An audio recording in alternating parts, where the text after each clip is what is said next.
क्योंकि ये देखिए उनका जो मानव अधिकार है वो पत्थर फेंकने का अधिकार हो गया है, पेट्रोल पंप फेंकने का अधिकार हो गया है, आगजनी का अधिकार हो गया है, घेराव करके मारने का अधिकार हो गया है, लव जिहाद का अधिकार हो गया, वो मानवाधिकार हो गया है, वो लैंड जिहाद जो है मज़ारों बना बना करके ज़मीनों को कब्जा करो, ये उनका जो अधिकार हो गया है, और सरतन से जुदा करो, ये उनका मजहबी अधिकार हो गया है, मानवता का अधिकार हो गया है।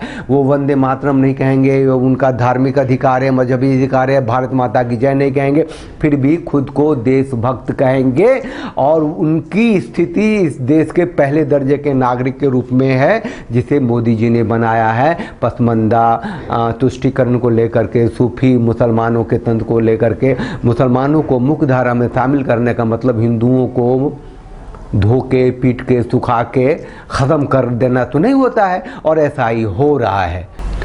जय सिया राम, हरिओम हरिओम। ये कुरैशी है, जनाब कुरैशी हैं ये, मंत्री संतरी तो रह चुके हैं, गवर्नर रह चुके हैं, और इन्होंने अभी कह दिया है कि 1.5 करोड़ मुसलमान अगर मर भी जाएं तो चलेगा, ठीक है, लेकिन अब सड़कों पे आना पड़ेगा, मतलब कि खुलेआम कत्लेआम का वो फतवा दे रहे। मुसलमान है तो अब मौलवी तो है नहीं, लेकिन ज़बरदस्त है ना, वो टीवी मीडिया पे पिटाए हुए हैं इनका बयान, ठीक है। ये मदनी है, मौलाना मदनी, हाँ, और इसकी जो संस्था है ना, वो जितनी आतंकवादी सब है, सब का केस मुकदमा सब लड़ता है। इसने कह दिया कि अगर तुमको हमारा मजहब पसंद नहीं है तो तुम कहीं और चले जाओ। धूर्तता की हद है, पराकाष्ठा है ना। और ये जो है भड़काने वाला बयान नहीं था, नहीं कुरैशी का भड़काने वाला बयान था, और ये मौलाना तौक़ीर रजा है ये तो मुसलमान के जो छोड़े हैं, अगर वो सड़कों पे आ गए तो उसको मतलब रोक सकना बहुत ही मुश्किल काम है। ये सब तो आलतू फालतू बयान देता ही जा रहा है, लेकिन कहा कि अगर CAA आ गया और समान नागरिक संहिता कानून UCC आ गया तो हिंदुओं की कब्र बन जाएगी। अब देखिए कि ये कुरैशी मियाँ, ये मदनी मियाँ, ये तौक़ीर मियाँ सब खुला हैं, आज़ाद हैं, और इनकी जो बातें हैं वो प्राण घातक नहीं हैं, वो दंगा भड़काने वाले नहीं हैं, वो भड़काने वाले बयान नहीं हैं। इन सब और ओवैसी जो 15 करोड़ और 100 करोड़ की जो बात थी, ओवैसी बंधु जो बोलता रहा है, और राम कृष्ण और क्या कहाँ गालियाँ देता रहा है, वो सब भड़काने वाले बयान इस देश में नहीं हैं।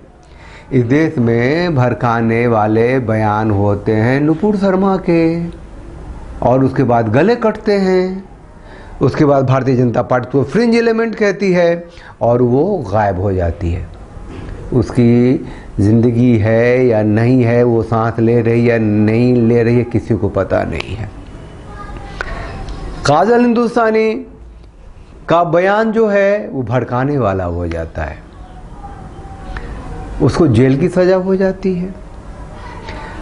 अभी वो गुजरात की गौरक्षक नेहा पटेल, काव विजिलेंट, उसको 10 दिन के लिए जेल हो गई है। कालीचरण महाराज, काली पुत्र कहते हैं, उन्होंने गांधी के बारे में कह दिया था। राष्ट्रपिता तो नहीं मानते लोग, खुल के नहीं मानते, वो तो यहाँ के बड़े बड़े आचार्य कहते हैं गांधी जी मर गए तो क्या देश बिना बाप का हो गया उस कालीचरण महाराज को ढूंढ के खोज करके अपराधियों को तरह पकड़ के जेल में डाला। यति नरसिंहानंद जी की तो आलोचना मीडिया वाले ने जम के की थी, थू की थी, दिस की थी, दैट की थी, और धर्म संसद में उन्होंने हिंदू की रक्षा की बात की। तो किससे हिंदू की रक्षा होनी है? तो इस्लाम से होनी है, क्योंकि वो कहता है कि जो मुसलमान नहीं है वो काफिर है, जो काफिर है वाजिब कत्ल है, उस स्त्रियाँ माले गनीमत है। तो इस ताकत से, इस शैतानी ताकत से बचाना है, ऐसा कुछ बोल रहे थे वो। तो उनके बातों में जो कुछ निकल के आया वो उसने लिया कि इसे, अरे भैया ये तो भड़काने वाला है, ये तो कहता है इतने मुसलमानों को मार दो। बेचारे महीनों जेल में रहे। ठीक है, कुरान के आयतों को लेकर ये वसीम रिजवी आए थे, महीनों जेल में रहे, है ना, बेलबुल पे बाहर है। तो मैं ये कहने के लिए आया हूँ, वो जो कुरैशी है, वो जो मदनी है, वो जो तौकीर रजा है, वो जो अवैसी बंधु हैं, और सैकड़ों हजारों जो मौलाना हैं जो मस्जिदों से अजान देते हैं, फिर फतवे देते हैं और एक छोटी छोटी बातों पे फतवे देते हैं। ये सब भड़काने वाले बयान इस देश में नहीं होते। नुपुर शर्मा का बयान हो, यति नरसिंहानंद का बयान हो, कालीचरण महाराज का बयान हो, या काजल हिंदुस्तानी का बयान हो, या पटेल, नेहा पटेल का बयान हो, इन सब के जो बयान है वो भड़काने वाले बयान होते हैं। इनको ठोका जाता है, पीटा जाता है, जेल में डाला जाता है। और ऐसा इसीलिए होता है कि एक ही पेज पे हैं ये सारे मौलाना और प्रधानमंत्री मोदी जी और उनकी पार्टी भारतीय जनता पार्टी। ठीक, एक ही पेज पे मैं इसलिए कह रहा हूं कि ये जितने मौलाना हैं जो कहते हैं कि अगर तुमको हमारा मजहब पसंद नहीं है तो कहीं और चले जाओ, वो हिंदुओं से कहते हैं, वो तौकीर राजा हिंदुओं से कहता है, खुल के कहता है कि इनकी कब्र बन जाएगी अगर समान नागरिक संहिता आएगी तो।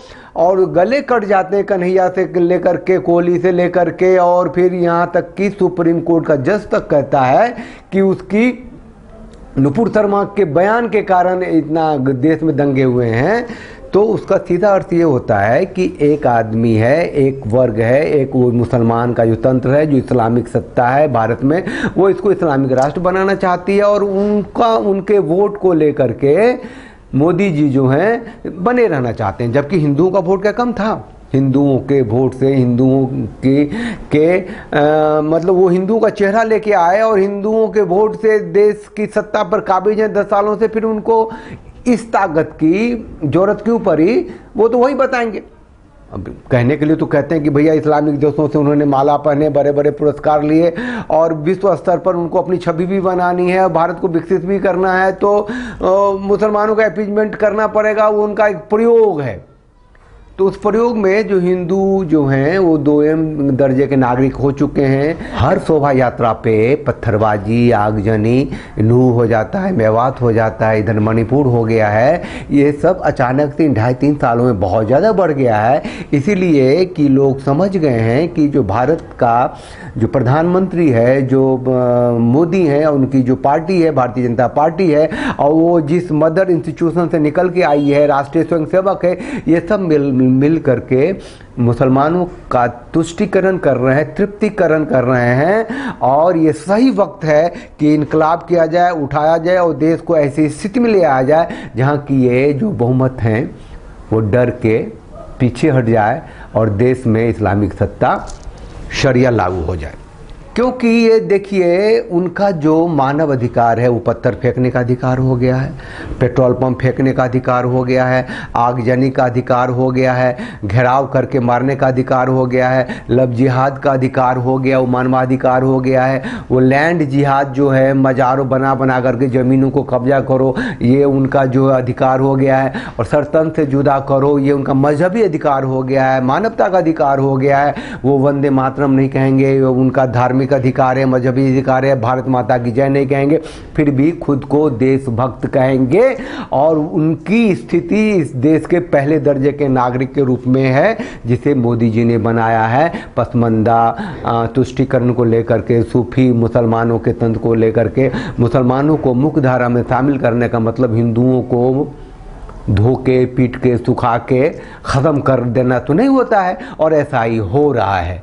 आप लोग चैनल को लाइक कीजिए, शेयर कीजिए, सब्सक्राइब कीजिए, बेल आइकन को प्रेस कर दीजिए। ये मान के चलिए कि हिंदू सत्ता की व्यवस्था, हिंदू सनातनी सत्ता की व्यवस्था इस राष्ट्र की जरूरत नहीं है, अधिकार है, मूलभूत अधिकार है, धार्मिक अधिकार है, प्रजातांत्रिक अधिकार है। बंटवारे के बाद के भारत में अगर हिंदू सनातनी सत्ता की व्यवस्था नहीं हुई तो देश गुलाम है। हर घर को गुरुकुल बनाइए और सनातनी सत्ता की व्यवस्था इस देश में हो, इसके लिए संघर्षरत रहिए। जय सिया राम, हरिओम।